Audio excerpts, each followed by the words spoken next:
Then the next question is from Susan. Most of this discussion is about two QA teams, one doing manual testing, one doing automation testing. Are there companies out there where this is combined within a team sprint? Discuss the pros and cons for each structure. Susan, I don't know if you were there in the last year's conference. We had a gentleman from PayPal, I think. Yeah. On top of my head, I have to double check that, but there was someone from PayPal, and they had the structure where there were no specified these are automation testers and these are manual testers. Testers were testers, and some of them were doing automation and some of them were doing manual, and they would just, that's how they worked. From that talk, what I understood was it really worked for them, and it was a great effort. And personally, I think there's again a lot of debate on this topic among the community as to how is it necessary for everyone to learn to code.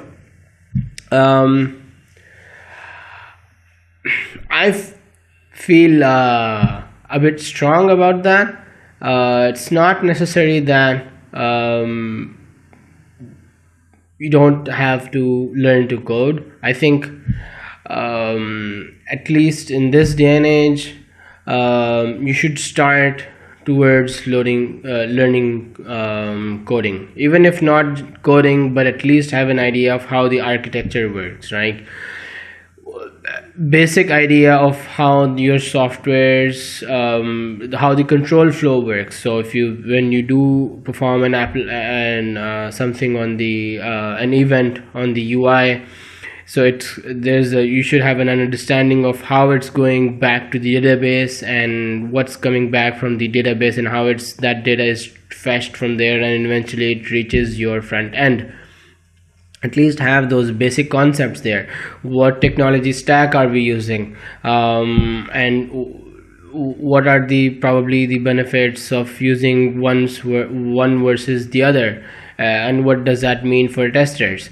These are things that do not need deep programming skills per se. These are just, I think, general software development, understanding.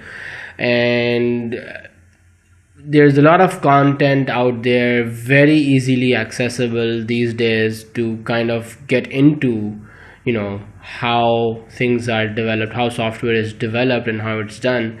And I do not see a very strong reason as to why generally people should shy away from trying to understand how development works, how software development or how software is developed, complex applications, the UI, web services, and the database.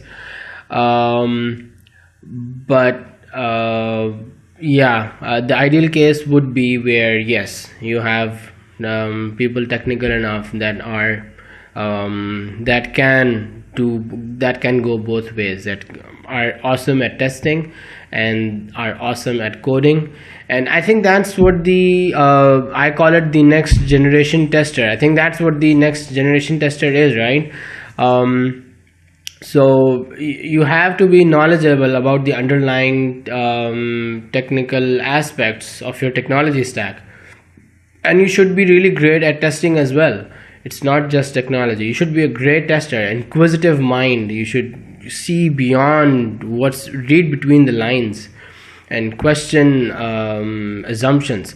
So that would be the ideal case, and obviously that has a lot of benefit. But how a general practice it is, I think it's not that common from my experience.